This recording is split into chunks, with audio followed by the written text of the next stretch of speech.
Hi everyone, this is Margaret Manning and welcome to Mornings with 60 and Me. Today is Thursday, September the 8th. So welcome to Thursday. Hope you're all doing well. I'm having my nice cup of morning tea. I've actually got lemon ginger again today. I really like lemon ginger and it's a very soothing. I've got a bit of a sore throat this morning, so hopefully I don't sound too gruff. But anyway, it's nice to see you all here and I hope that you're doing well.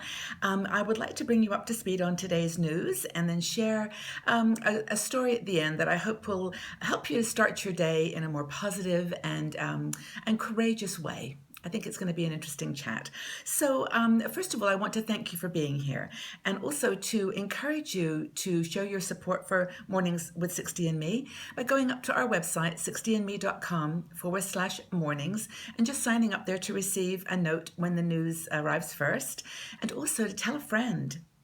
I've got some great emails from people saying that they're telling their friends and everyone's getting together to watch this together. And it's really wonderful to know that people are finally starting to connect in the real world. 60 and Me is a big community now, and we're finding each other, and it's great. So this is your space, though, in the mornings to come have a cup of tea, have a chat, and leave your thoughts about what's going on in the world. Please feel free to comment on anything and to leave your ideas also for topics that you'd like us to cover.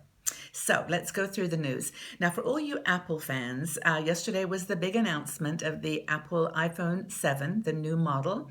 It's apparently stronger, waterproof, and has a couple of features that you might want to know about. For one thing, they've taken away that jack, the headphone jack, so you can't plug your earphones in there anymore. They're counting on wireless taking over, and they've actually announced a wireless headset, so you can listen to your music wirelessly. But gone are the white jangly headphones. But if you do want to continue doing that, they have actually got an adapter that they're providing so that you can keep on using your earphones. So that's the Apple, and they've also announced a new watch. It's waterproof, quite beautiful, and they actually are going to be supporting Pokemon Go and Super Mario Brothers on the Apple Watch. So look for those new products. They're coming out in the next couple of weeks, and I'm excited to see what the new iPhone 7 is all about, but we'll see. So that's Apple. Now, in the United States, there's also another news story I want to share. This is in North Dakota. Now, one of our community members did mention this news story to me, and I researched it, and then it was actually on national news here, so I wanted to cover it. Apparently, what's happening is, in North Dakota, there's a gathering now of Native American tribes to protest a pipeline that is being built through an area in the Rock Sioux Reservation. And apparently this is the largest gathering of Native American tribes, all together in over 100 years. They feel so strongly about this pipeline not being built through what they say is sacred ground, sacred burial ground. And the protests have been, fairly consistent. And on the weekend, it turned a little bit violent because the protesters tried to stop a bulldozer. They say they were attacked with pepper spray and dogs, and so it just got a little bit tense. But 30 people were apparently hurt. I think this is going to be one of those stories that they have an attorney obviously working on their behalf, and a judge has ruled that the certain work on the pipeline has to stop while they look at this ground and see whether it really is what the protesters say, and also just to give some time to examine the situation. But anyway, I hope everything works out. I mean, there's a hugely powerful tradition of Native American culture in the United States, and this is an important issue for them. So I want to just mention it for you to be aware in North Dakota. Now, in the UK, as you know, we've been reporting there's been a big challenge with people in Calais, in France, trying to get across the border into the UK. And it's been going on for years. There are 10,000 people in a camp. They call it the jungle. And these protesters, or refugees and migrants, and they are protesting the fact that they can't leave France, are just waiting for some news. But Britain has decided to build a wall.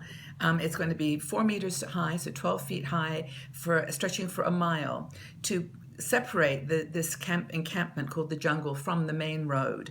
The challenge, of course, is that lorry drivers and citizens just can't, who live in Calais, just can't get into the UK because the refugees are jumping on their trucks and trying to escape with them. So they're building this wall. Apparently, it's going to be finished by October. So we'll see how that all plays out. It's a very delicate situation. In Scotland, I'm going to give a shout out to my son, by the way, James. It's his birthday today, and he lives in Scotland. And I always watch the Scottish news to see what's going on. I doubt he's watching, by the way, but anyway, it's just in my heart. As a mom, you can never forget.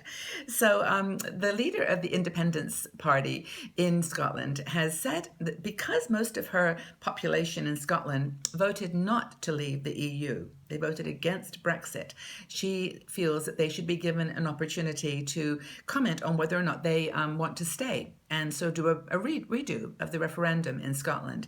And she's now doing some consultancy to see who is interested in doing this. Now, of course, the Conservative government in Scotland is not that interested in this, and they're saying, just get on with it. I mean, the vote happened, it's done, but she feels strongly about it. So we'll see how that plays out, how Scotland has been, it's been working towards independence, and there's been a couple of referendums over the years. They have a very unique culture.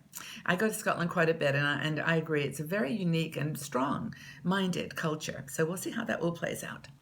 Okay, we all have heart connections with places in the world, and for me, it's India. I've been to India many times, and I love it. I love the people. I have many, many friends there, and so I was interested to read this story. It appears that only 1/5 of the Indian population has access to the internet. It's a big population, a couple of billion, but only 1/5 has access to the internet. Last time I was there, some coffee shops are starting to use that as a differentiator, so they have free Wi-Fi. And Google is doing a big initiative in India, giving free Wi-Fi in the train stations. But for now, only a small portion of the people have access. So there's a man called Mukesh Ambani. He is the richest man in India, and he's decided to use some of his wealth to provide internet to millions, tens of millions of people in India. And it's called, it's a 4G network, and it's going to basically cover areas of India that are not presently covered. And it's actually officially went live on Monday. It's free to people in India to use, and also I think in January they're going to start charging, I think, $2 or not very much, but a few rupees a month to use that service. So it's lightning fast apparently, and it's going to open up doors really for people who don't have access right now to the internet. So I love India. Be interested, anyone's been there? Have you traveled to India? Do you love it? What's your feeling about it? Now, changing countries, going to Brazil. In Rio, the Paralympic Games started last night.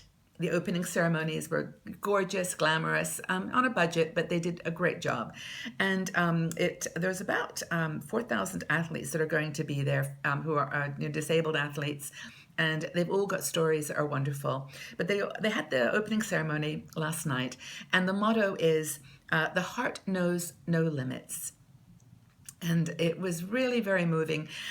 You'll see all kinds of video about covering this event, and please take a look at it. These people are truly inspirational, as are all the athletes in the world who have a passion for their sport. But these people have specific challenges, and they're there to do their best.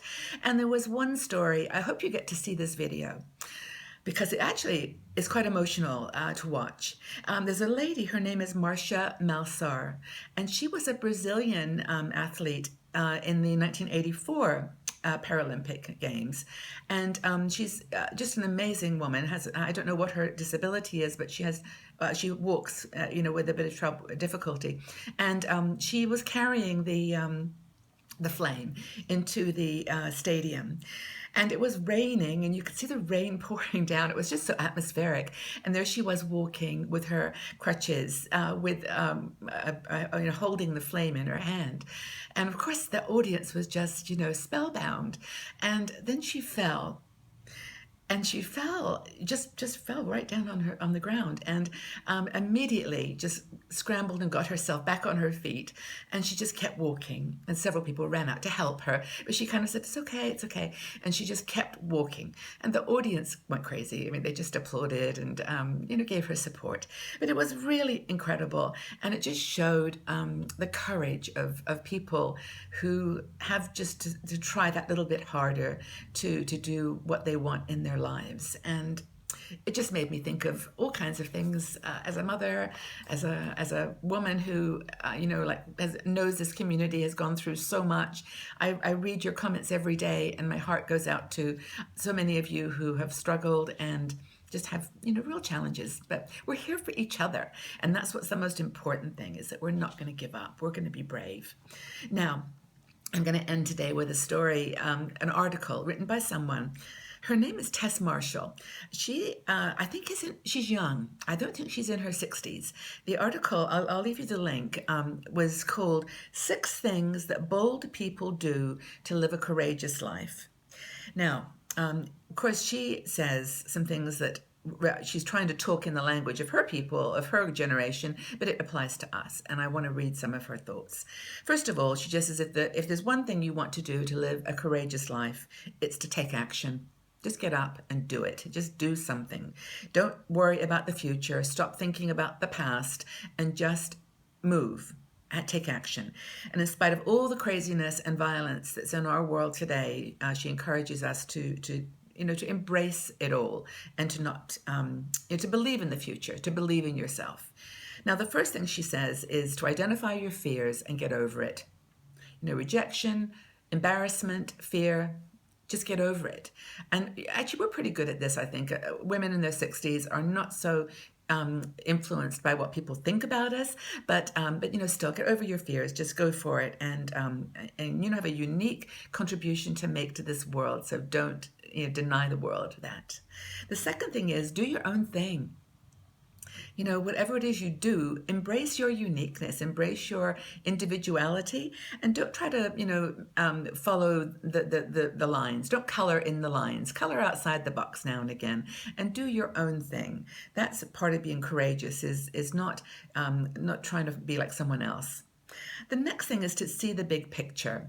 I think sometimes we find it really hard to just get away from what's right in front of you, the challenges, the issues, but just try to see how everything moves towards resolution. Everything moves towards it. And I know every woman in this community who's been through a divorce or has dealt with a loss knows that the biggest way to deal with it is to see the situation from a different lens and see the big picture, how it is in the end going to be okay.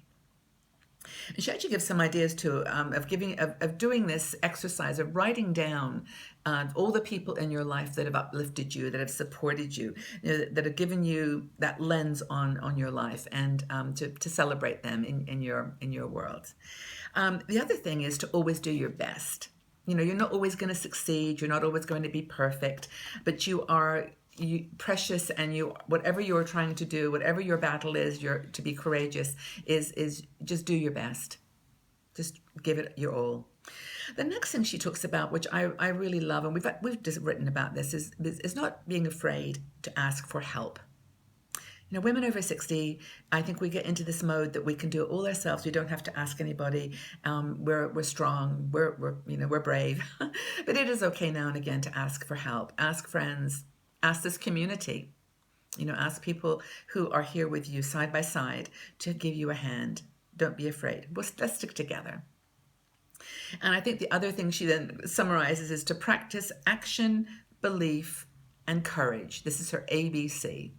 A, action, take action. B, belief, believe in yourself. And C is courage. And for me, last night watching the Paralympics was just a perfect example of those 3 things. And we don't have to be magical stars we don't have to be doing Olympic Games or running marathons or just doing anything that's going to get front page news. Just in our lives, just live those 3 principles of action, belief, and confidence. I would really love your thoughts on this. Hey, you've got a cup of tea in your hand. Well, just grab your computer. I was going to say grab a pen, but we don't write anymore, do we, with pens? Just grab your computer here and just make some notes. Tell us what you think about it, what courage means to you.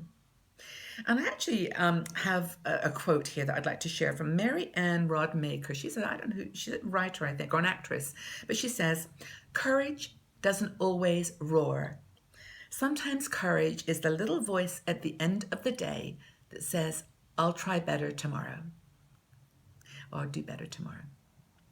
So I hope that's a helpful quote for you. I'd love to ask you a question for today, but first of all, have a great day. Have a really great Thursday, and I'll see you back here tomorrow. But the question for the day is, would you describe yourself as a courageous woman, and why? Tell us your story. I'd love to know. Do you consider yourself a courageous woman, and why?